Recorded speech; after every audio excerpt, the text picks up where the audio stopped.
world. I'm sitting under a tree. It's been raining, and the water from the tree is dripping on me. But so if you see some like right here, that's what it's from. Okay, guys.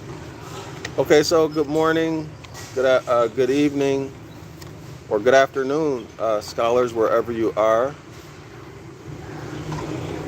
This morning, I am in beautiful Vietnam. Welcome to the free astrotheology course. All right, this is our textbook, The Devil's Pulpit. The author is the Reverend Robert Taylor. So this is one of this is the foremost, from my understanding, this is the foremost authority on astrotheology. So for those of you who know what that is, astrotheology, well, this is the best work available as far as I am aware of. Okay. So we are in the lecture on Peter. This is lecture number 10, and we are on page 150. Let me check it. 153. 153. So this chapter, this lecture, I'm going to warn you. I want to warn you. This chapter may be hard for a lot of people. Well, let me take that back. For all you Bible thumpers, you good Christians, including Hebrew Israelite Christians,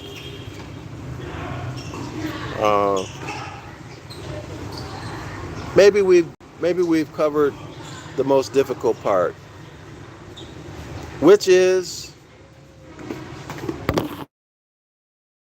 oh, did y'all see that?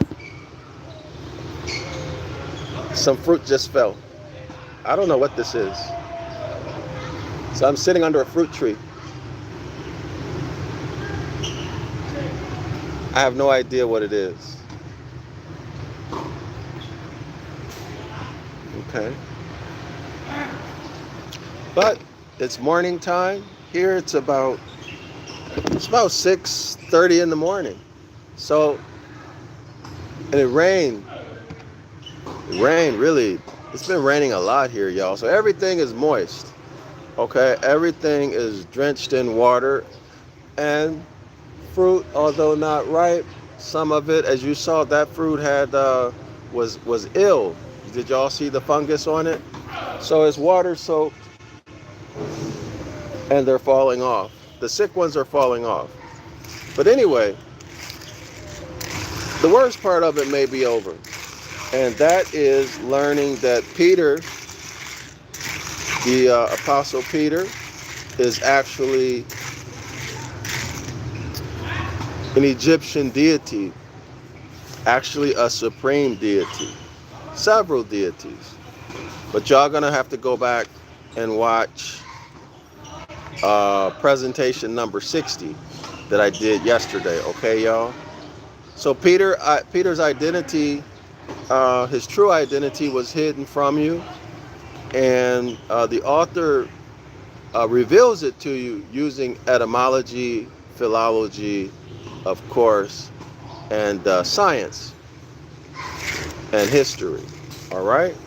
So I'm not going to go through all of that again, but that may be the worst part, okay, for all y'all good Christians. All right?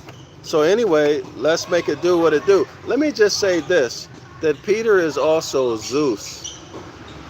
Zeus, Jew Peter. Jew was the name of God.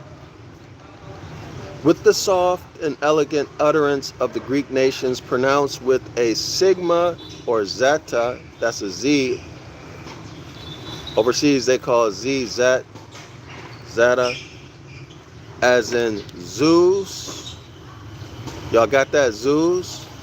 Let's see if y'all can see that. Zeus or Zeus. Jew. Instead of a J, the Greeks were pronouncing it with the Z or Zet, Zeta. Zeus. Zeus. Zeus. Can y'all see that? All right. That's on page 152. All right. So those of you who are claiming to be Jews, just know that that's Zeus,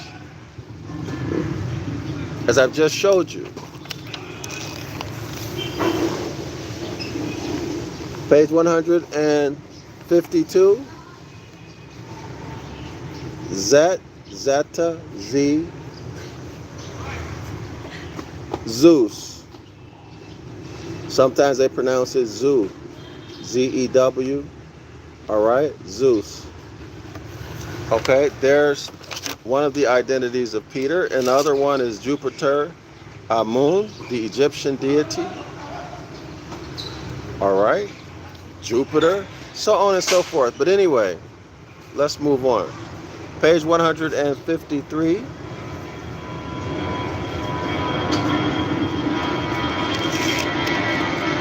Let's pick up where we left off.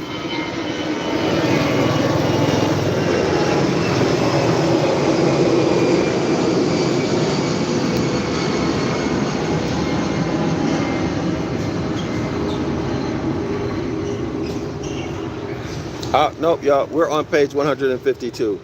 Page 152. The first paragraph.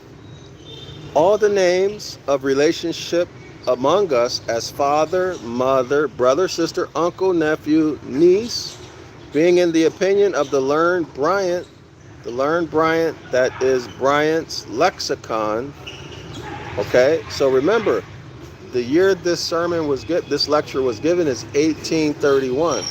So Bryant's lexicon, all of y'all should get it.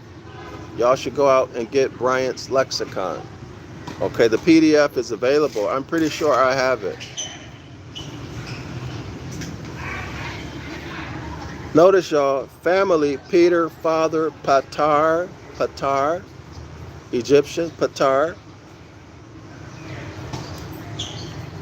All the names of relationships among us as father, mother, brother, sister, uncle, nephew, niece, being in the opinion of the learned Bryant, that's from Bryant's lexicon, the author of Bryant's lexicon, originally the names of different orders of priests and priestesses of the gods and goddesses.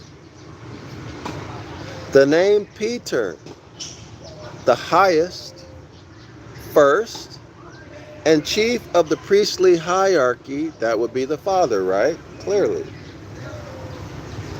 And a part of the name of the supreme deity, Jupiter. Now, let me show you this again. At the top of page 152, this is the deity Jupiter. So Zeus, Peter, Zeus Patar. Y'all got it? The J was pronounced by many of the Greeks as a Z, Zeta, Zeus. All right, y'all? Hold on. Give me one moment.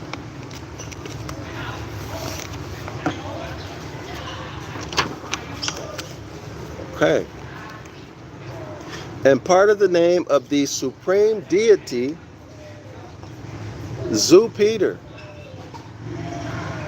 was by an obvious metaphor passed over to the father of the household.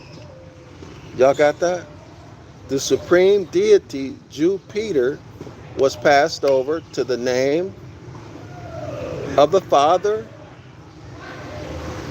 of the household. And he was called Pater, Pater, as bearing the same analogy to the father, as bearing the same analogy to the family of Janus, Janus, Janus to the gods. Remember, Janus was the highest in the hierarchy of the gods. So father position or father rank.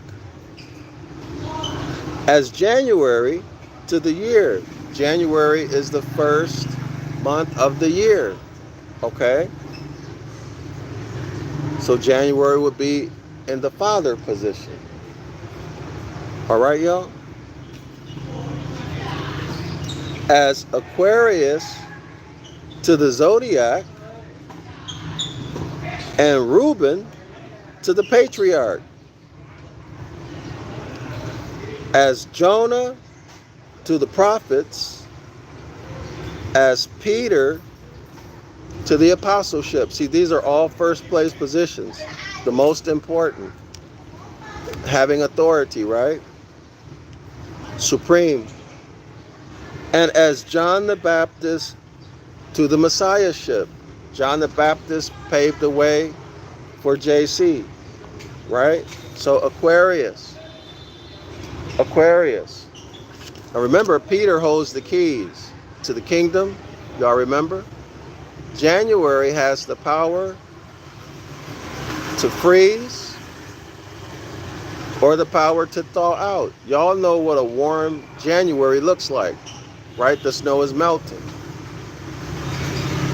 But a cold January is cold.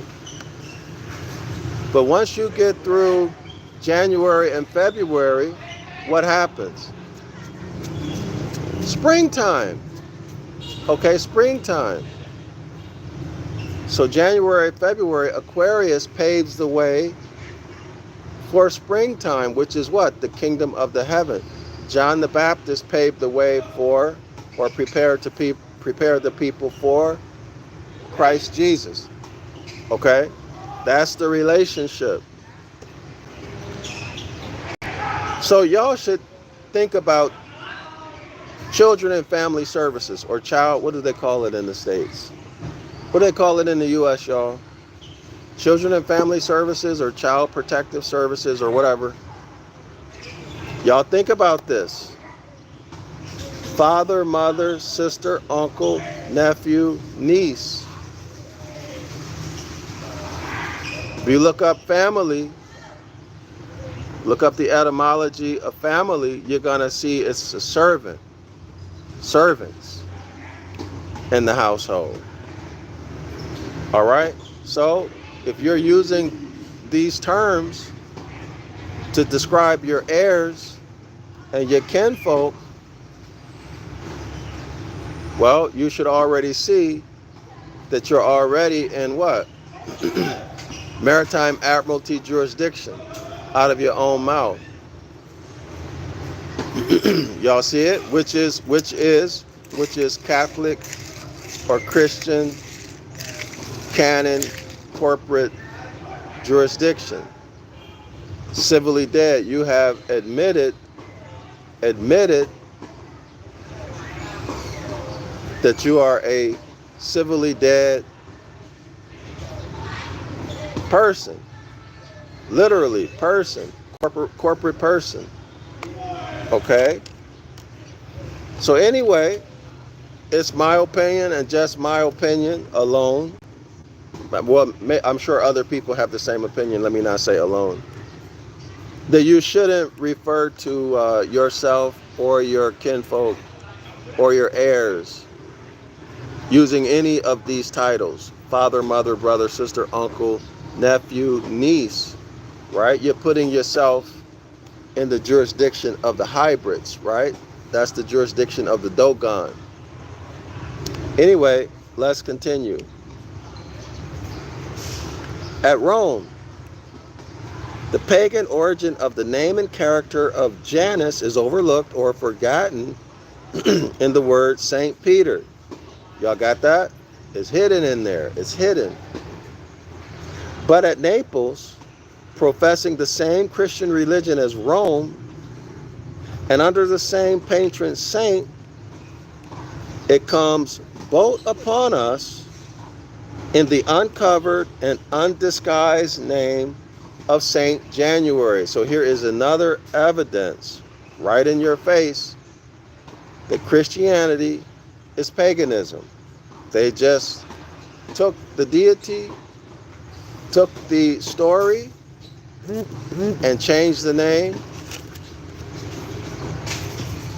How do they change the names, y'all?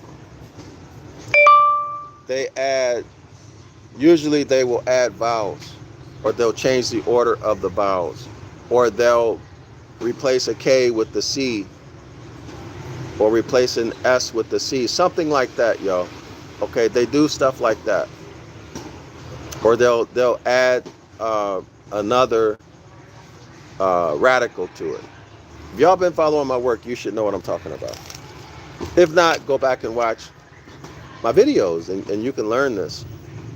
Okay, or subscribe to the 101 Ancient Ibaryath course. The link is in the description area of the video. Okay? All right, now let's continue.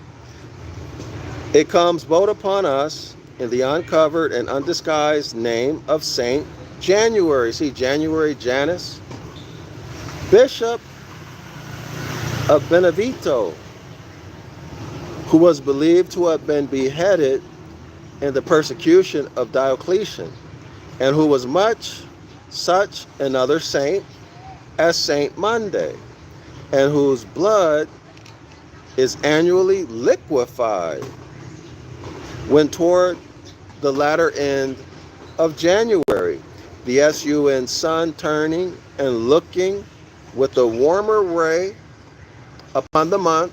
So now that's Janus, y'all.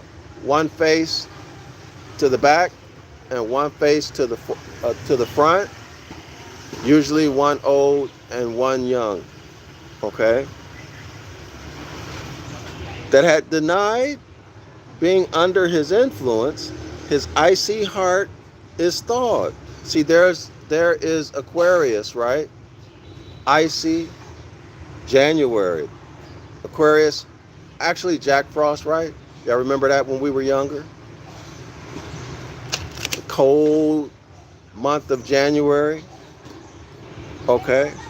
His frost, unbound, and January that came in so cold and ruthless and blustered, like St. Peter in the gospel, quote unquote, went out and wept bitterly. And here you see more than enough marks of his dirty tears staining the walls of our rotunda. What is he talking about? Well, again, Aquarius, January. So remember, Capricorn goes into January, and then there's Aquarius going into February. Then there's March, Aries. Modern astrology has it set as the natural new year. So in the spring is the beginning. That was wild. I wish y'all could see what I see. So in the spring, that's the kingdom of God, right? Beginning in March, the kingdom of the heavens, rather. And then for the next 7 months, we're in the kingdom of heaven. And then in October, we get into the wintry months. That's hell. All right. But this is what the author is talking about.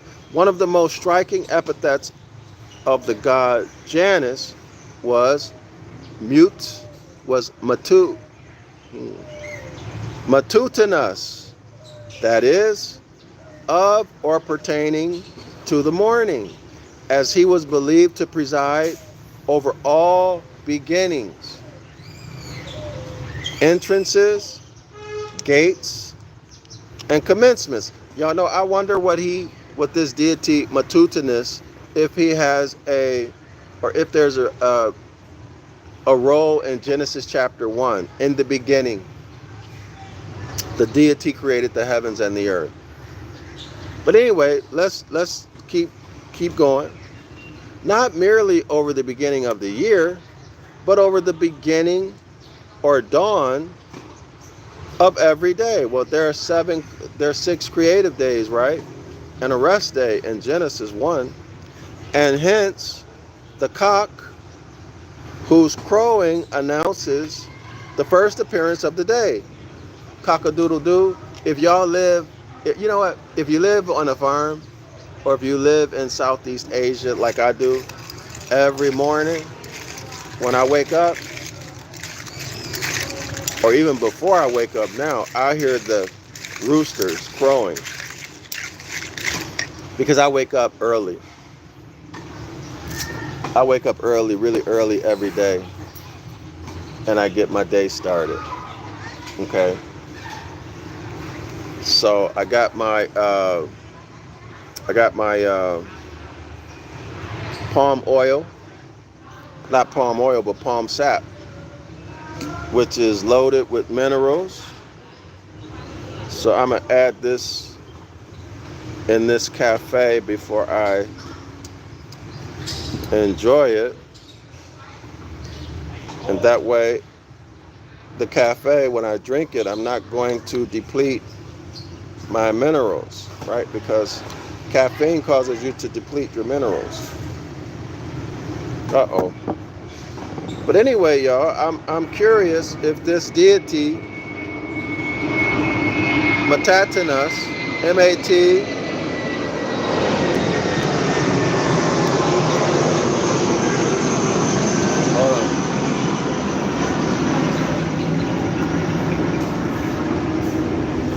M-A-T, Matatinus, M-A-T-U-T-I-N-U-S, presides over all beginnings. So that would have to include Genesis chapter 1. All right, but anyway, I kind of got off track. Let's keep going. And hence the cock. Remember, Peter is associated with the cock, right? He denied Christ after 3 times. And hence the cock whose crowing announces the first appearance of the day. I hope y'all see the relationship here. It's obvious, right?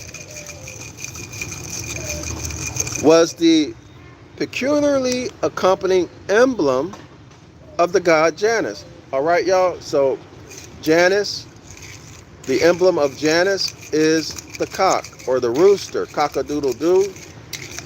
And remember, Peter denounced Christ after the cock crowed 3 times. JC told him he would do it, and he actually did it.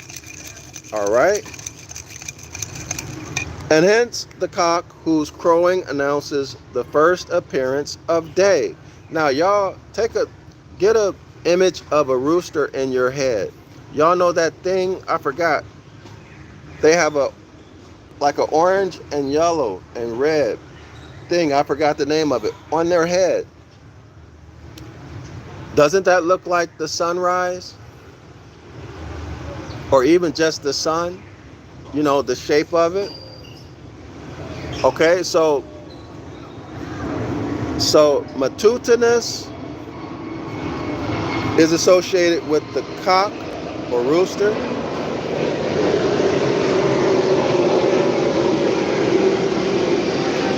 Janus,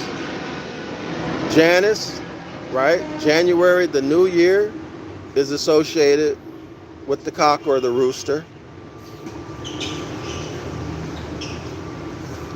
And so is Peter. And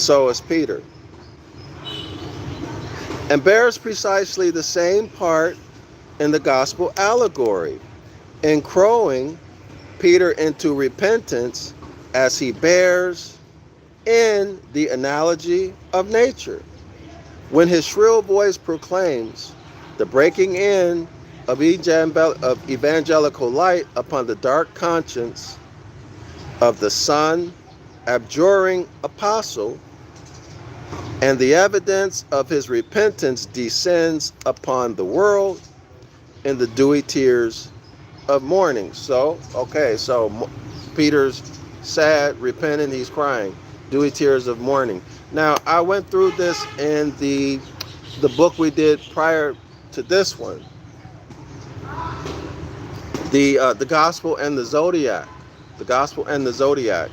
The link to the free PDF of the Gospel and the Zodiac is in the description area of this video. Y'all download it. The author in that book also discusses this same event, but he gives more detail. It's easier to understand, or you can go back and find it in the videos that I did of the Gospel and the Zodiac. It's worth the time to find it and read it, or to find it and watch the videos. It's really worth it. All right. Hence, 'tis the allegorical language of the sun, sun, addressed to the god of mourning. The god of mourning.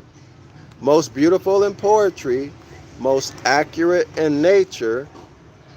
In the 130th Psalm, quote, "So waited for thee before the morning watch.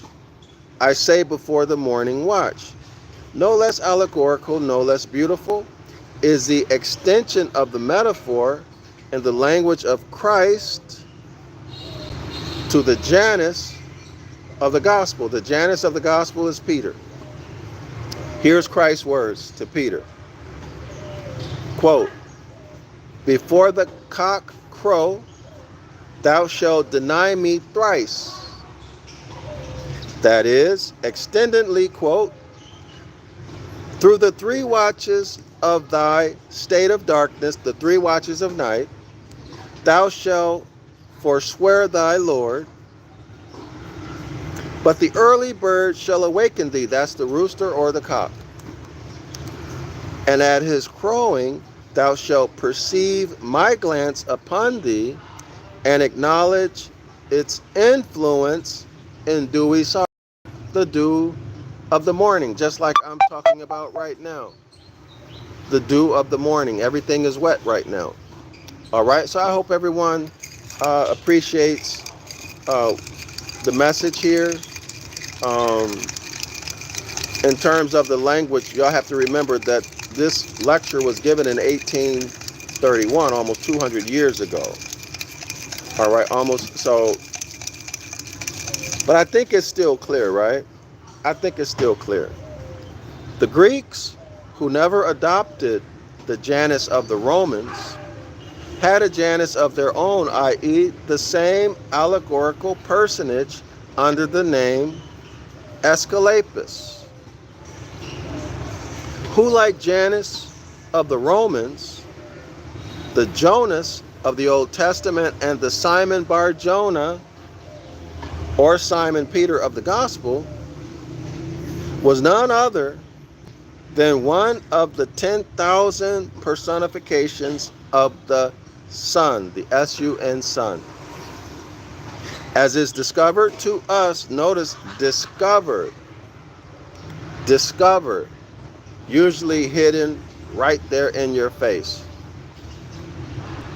As is discovered to us in the etymology of the name Aesculapius, which is compounded, or which is made of, 3 ammonium radicals. Ash, which means fire. Kul, that's K-U-L, which means all. And Ab, which means father. So Ash, Kul, Ab. Ash, Kul, Ab. Aesculapius. Those are the 3 radicals that make up that name, y'all. So here's what it means. With the mere grammatical termination, so the grammatical termination is I-U-S, that's the suffix. So those 3 radicals, Ash, A-S-H, Kul, K-U-L, and Ab, A-B. There's your 3 radicals. The grammatical termination these days is called a suffix. The suffix is I-U-S. So Ash, Kul, Ab, Eus, or Ius. That is, Asclepius, the fire, the universal Father, that is the S-U-N Son. Okay, so this is a demonstration of the power of etymology to reveal the meaning, the true meaning of words.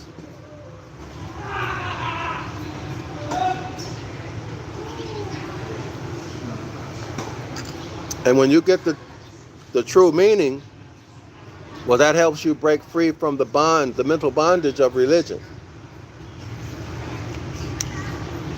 Of the Greek, see, let me say this. See, there's no religious doctrine here.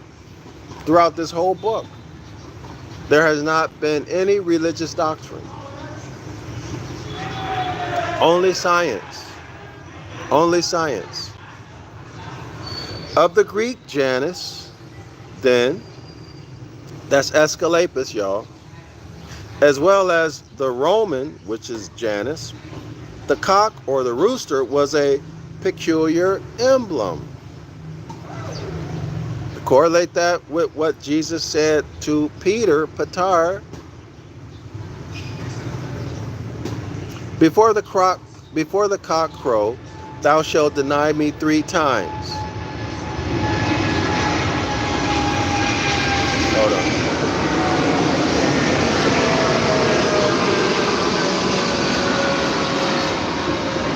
All right, y'all.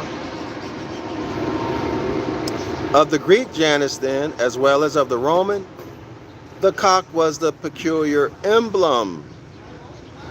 And we have meaning, significancy, and beauty in those last words of the dying Socrates, admitted to have been one of the wisest men, one of the wisest of the human race, Han Uman,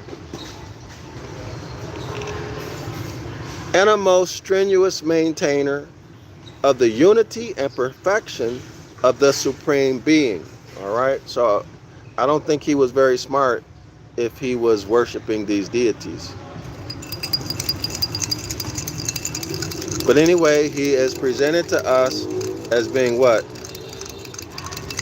A zealous dude for his God, for this supreme deity, right? When with his dying breath, he reminded his followers of their religious duties, saying, quote unquote, remember, we owe a cock to Asclepius. All right, so now, if you think Socrates was a big guy and real and all of that stuff, and then this quotation should have a lot of meaning to you.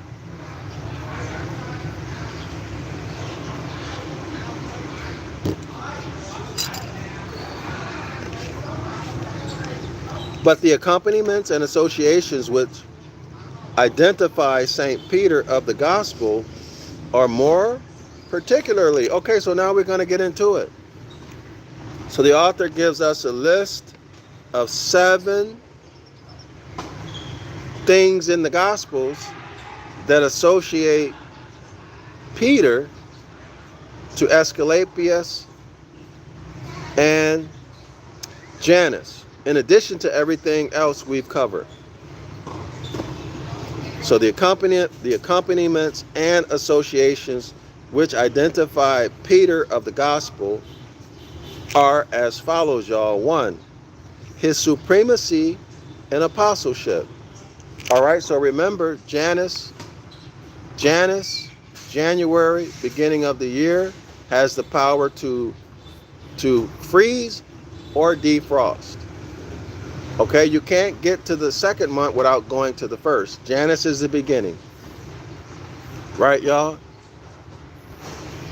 His appointment to the care of the keys of the kingdom of heaven. Well, Janus is right there also. Right? You can't get through January and February. You can't get to March, which is the kingdom of the heavens, unless you first go through January. Y'all got it? His designation as Cephas, C-E-P-H-A-S, which is being interpreted as a stone or rock, upon which stone or rock the church of Christ was to be found. Now, y'all remember at the temple of St. Paul, we see Janus with the staff in one hand pointing at a stone. Y'all remember that? What page is that on? That's on page...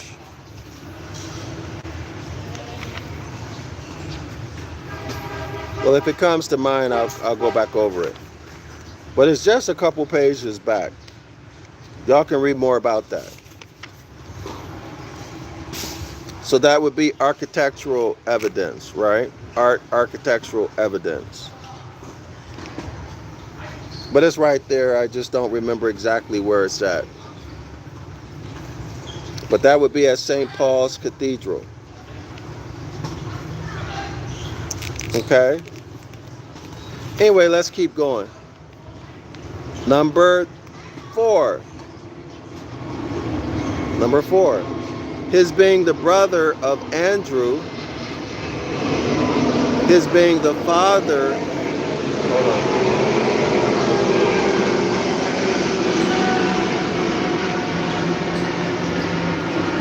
His being the father of Judas Iscariot, as Judas Iscariot is expressly called the son of Simon. His being the peculiar comrade, peculiar friend of James and John, the sons of Zebedee, which were partners with Simon. That's Luke chapter 5. 7.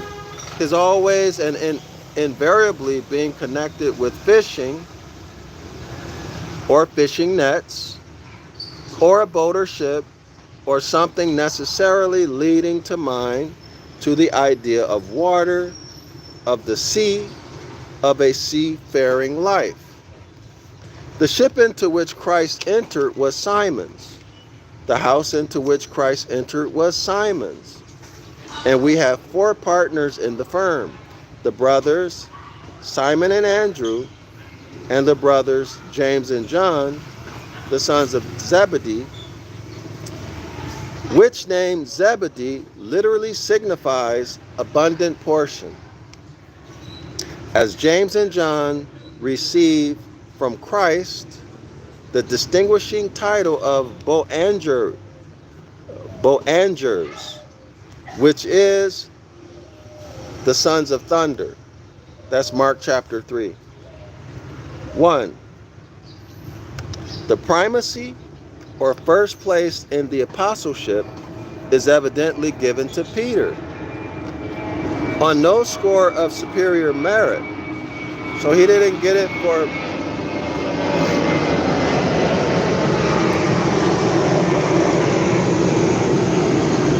He didn't... This is a really busy airport. Wow. Really busy airport. Okay, so the primacy or first place in the apostleship is evidently given to Peter. On no score of superior merit, Peter was no better than the other apostles, and can be accounted for on no other principles. Then the analogy of his character, well, this is saying that why? He got it because he is analogous to Janus. All right. And the absolute identity of his name as Simon Bar-Jonah. That's from the Old Testament, right? To the first of the signs of the Zodiac, Aquarius, January, first month of the year, Aquarius. Aquarius in January. The water bearer, Aquarius the water bearer, from the name of the month, Jon, Uary, Jonuary, or January, January, takes his name. Y'all got it? Followed, as you see, That is by the sign of the fishes of February. So here's the relationship between the water and the fish. Okay? Peter is always associated with the sea and fishing. Aquarius and Pisces.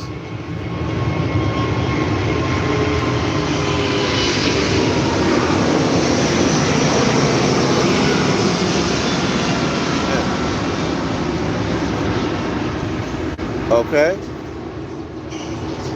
Followed, as you see, by that month is the sign, followed after January, which is Aquarius,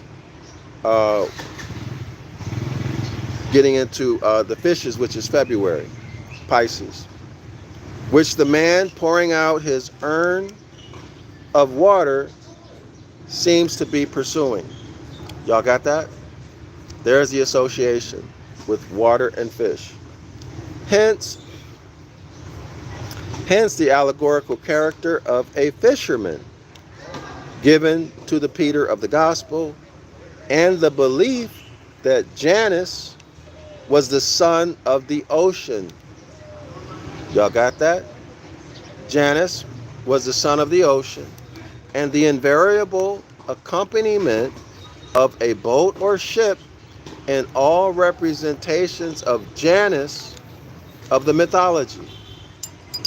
Okay, so remember, Jesus went on Peter's or Simon's ship. Okay, also into Simon's house.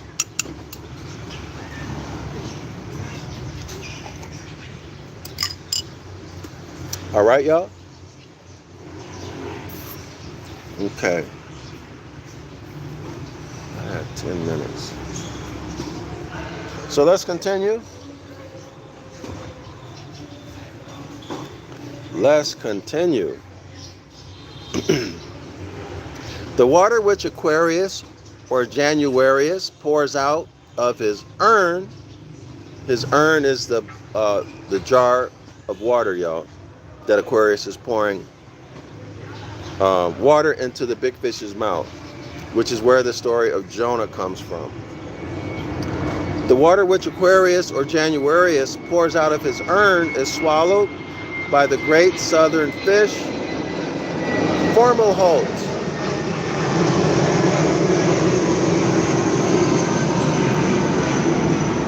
Okay? So Aquarius pours water out of his jar into the mouth of this great fish, this big fish in the southern part of the hemisphere of space. This big fish is called Fomalhaut. Formalhaut. Y'all Google searches, you can see the constellation. Hence, the allegorical fiction of Jonah being swallowed by a whale in the Old Testament, and the no less allegorical danger of St. Peter of being drowned in the New Testament. Okay, y'all? 2. The keys of the kingdom of heaven, given to Peter in those words of Christ, quote, I say also unto thee that thou art Peter, and upon this rock, Cephas, upon this rock I will build my church, and the gates, now build my church. What is a church? Church, that's a what? Constellation, y'all. A church is a constellation. But I will build my church, and the gates of hell shall not prevail against it. And I will give unto thee the keys of the kingdom of heaven. Now remember, the kingdom of the heavens begins in March, right? When the sun has taken over. The sun is in power. The summer months, and goes all the way until September. Those 7 months.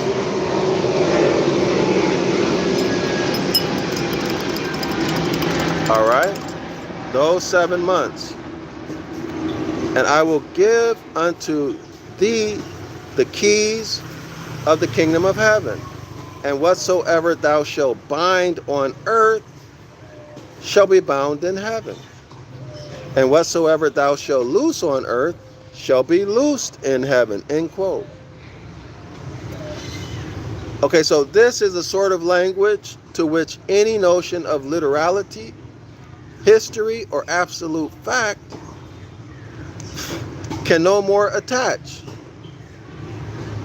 than to the languages or than to the language of Aesop's fable. So the author's point is that there's no way that that can be literal, like a literal set of keys to the kingdom of heaven, right? The heavens in the gospel story are supposed to be spiritual. You can't see it, touch it, anything like that, right? But a key is physical. A key is physical. Okay, y'all? And then why would you need a key to unlock something that's spiritual? Right? Keys unlock a physical lock. But anyway, some of y'all might be saying, no, that's not what he means. But no, you don't know that. That's what you imagine he means. Okay, so you've been fooled into doing what? Activating your imagination and transporting yourself into the narrative and coming up with a way of your own to make it true. All right? But when you look strictly at what's on the page, which is what you should do if you want to understand what these documents, what this text is saying. All right? Anyway, he continues.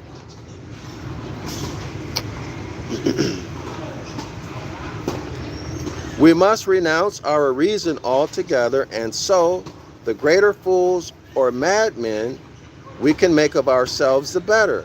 To dream of such a thing as a heaven with keys to it, the key of the pantry door,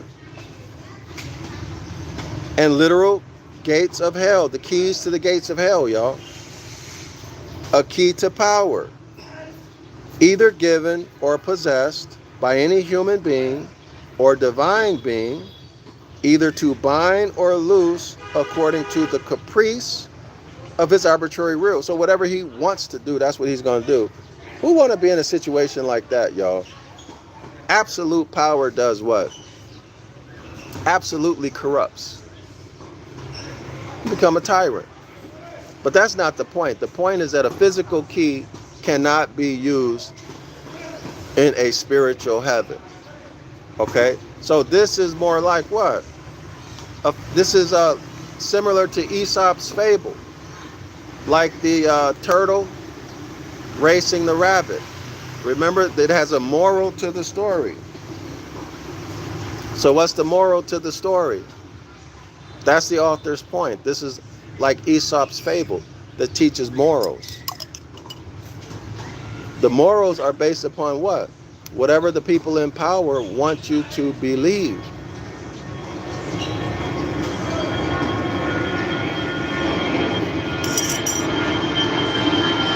Am I gotta go.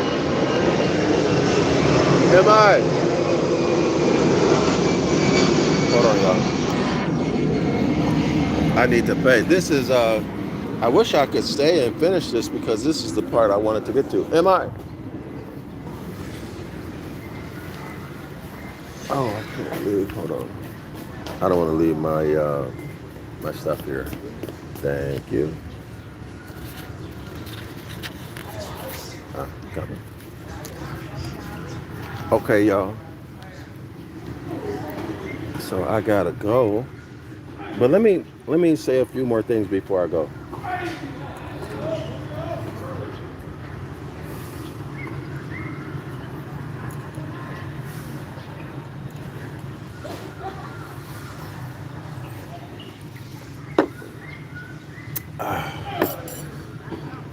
Hold on. So there's a lot going on with this, y'all, that I wanted to get into because we need to go through the explanation. Each of these 7 points that the author made on page 154. that identify Peter with, let me see if I can do this. I'm going to try to walk and do this at the same time. All right. So, yeah, let me see if I can do it this way. All right. And this pronunciation of men's reason, it is that is giving ground. All right, y'all, we lost the connection. Let me start it again. And this renunciation of men's reason, it is that is giving grounds to the insane arrogance of the papal power and the no less insane tyranny of our Protestant clergy, and the infinite miseries, cruelties, and crimes which religious insanity has entailed on the Christian world. See, this is what happens, y'all, when you turn off your logical mind, when you do not think critically, when you stop thinking analytically. These people become tyrants. They have absolute power over you. Why? Because you don't question them. You just accept whatever it is that they say. And they use language to fool you. And we're like boys and girls to them. When they want to get you to do something, they just change a few things in the Gospels. And they claim they got new evidence. All right? Anyway, I got to go, y'all. I'll be back in a couple hours. Islam to all the Moors and Shalawama.